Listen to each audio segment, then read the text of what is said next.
So I've been, kind of collecting and buying old modular stuff for years now, and kind of from back in the day when people were chucking it out. Really, there was a period in the sort of in the early '90s when people got into the big kind of polyphonic keyboards and actually the early kind of workstations and stuff, when they were chucking out all their big clumsy modular synths. So at that point I was kind of getting into it and just picking up all the stuff, anything I could find really, and it's gone on from there. So that's from the early '90s that I started.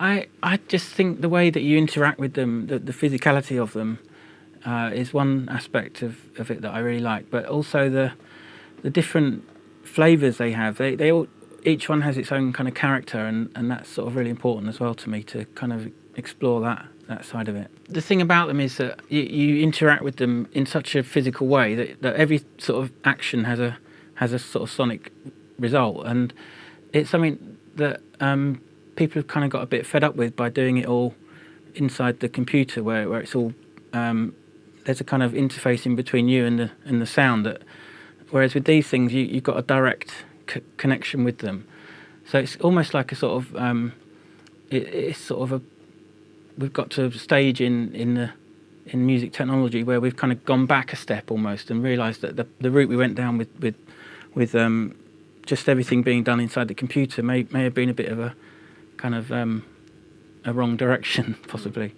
And I mean, I use computers a lot, and there's a lot, to be said of using them, but there's still something to me that is yet unexplored about the modular sort of side of things, and I think the combination of computers and modular is where it will kind of head in the future. At the moment, I'm really getting into the Modular Synths, which is a system that I put together over the last year or so. But really, I think my favourite is always the Moog Modular, which is the first one that I got and one of the first synths ever built in the '60s. And I just always sort of end up going back to it. I think it probably gets used on, every day pretty much that I'm here. So the original system is from the '60s, and it's the bottom part of that thing there. But yeah, there's still new manufacturers that make the same format modules that work with the same kind of power supplies and voltages and fit in the same shape cabinet. So yeah, I'm got a combination now of old and new. There's different formats of modular. Different companies make different formats, and probably the cheapest and quickest and easiest way to get into it is the Eurorack system, which is these small. I can't remember the exact dimensions, but they're smaller than these. They use mini jacks, and there's hundreds of companies probably now making them, and there's so many different sort of module styles to choose from within that format. So I'd say that would be the best place to start. You can put together a small cabinet and power supply for like maybe 150 quid or something, and then just select some modules to put in it. And the other nice thing is that you can swap modules around, and sort of, if you don't like a module anymore or get used to something or want to try something out, you can maybe sell the module that you bought and buy a new one and sort of keep your system evolving.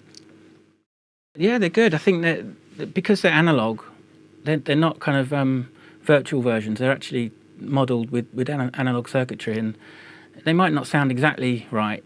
But then again, some of the old synths, no two would sound the same anyway. Really, they've all got their own. Each actual version of each synth has got its own kind of character in a way. So yeah, I like the idea of choosing a classic, say, Profit filter or something, and having that in your system, or a Moog sort of filter.